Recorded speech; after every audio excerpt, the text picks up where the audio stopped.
Hi అండి, welcome to my channel. ఎంతో రుచికరమైన టేస్టీ ఫిష్ బజ్జీ మనం తయారు చేసుకుందాము.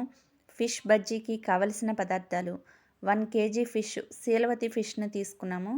ఫిష్ని శుభ్రంగా కడిగి వెనిగర్ వాటర్తో కూడా క్లీన్ చేసుకుని స్మెల్ అవి రాకుండా ఆ ముక్కలకి ఉప్పు, కారం, తగినంత సాల్టు, అల్లం వెల్లుల్లి పేస్టు వేసి ఒకసారి కలుపుకుందాము.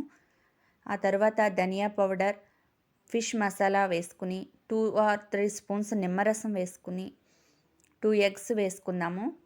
ఇలా చేసుకుంటే పిల్లలు ఎంతో ఇష్టంగా తింటారు, మనకు కూడా చాలా టేస్టీగా ఉంటుంది, చాలా బాగుంటుంది.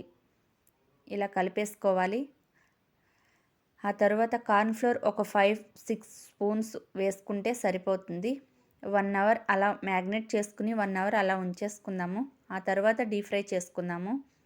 ఎంతో టేస్టీగా ఉంటుందండి, మీరు కూడా ట్రై చేసుకోండి, చాలా బాగుంటుంది.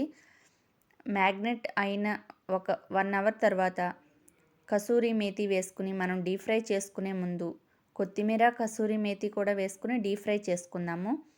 రెడీ అయిపోయిందండి. టేస్టీ ఎంతో రుచికరమైన ఫిష్ బజ్జీ రెడీ అయిపోయింది. మా వీడియోకి నచ్చితే మీకు ఒక లైక్ చేసుకోండి, మా ఛానల్ సపోర్ట్ చేయండి. బాయ్.